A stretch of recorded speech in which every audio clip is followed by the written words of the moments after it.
Shalom Mishpacha, my name is Rabbi Mort, and lately it's been on my mind to write about all the lies that Paul has said that has caused Christianity to be where it's at.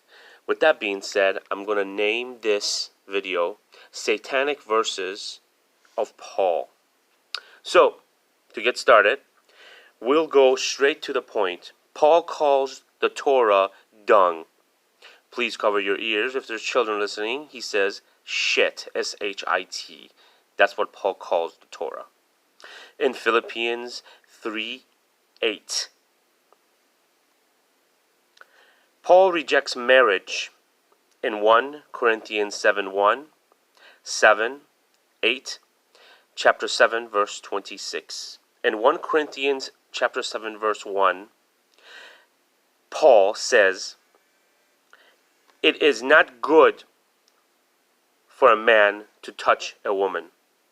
Let's see what HaShem says in Bereshit 2:18, Genesis 2:18.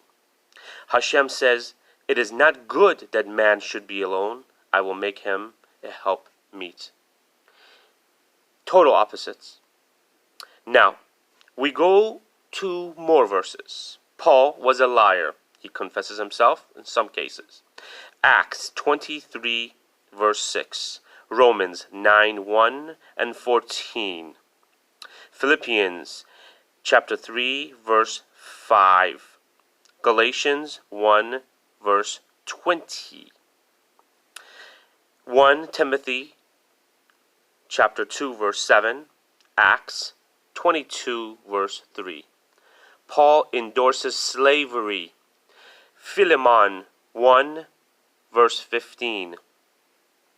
Paul speaks against circumcision in Galatians 5:12, 5:2, and 5:1, and also in 1 Corinthians 7:19. Paul says the reverse of what HaShem says in Genesis.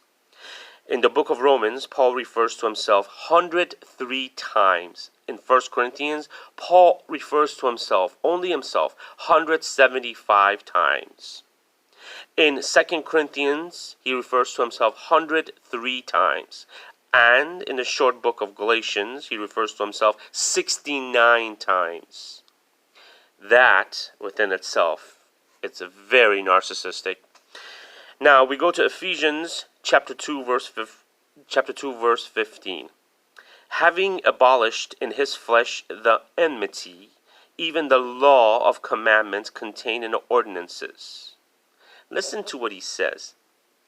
The word enmity is struggle between two forces of good versus bad.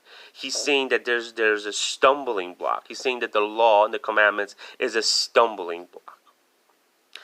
Okay, what else? We know that Paul was a murderer. Where do we find this? We find this in Acts 9:1, Acts 7:58. And that concludes our video on the Satanic verses of Paul. Shalom.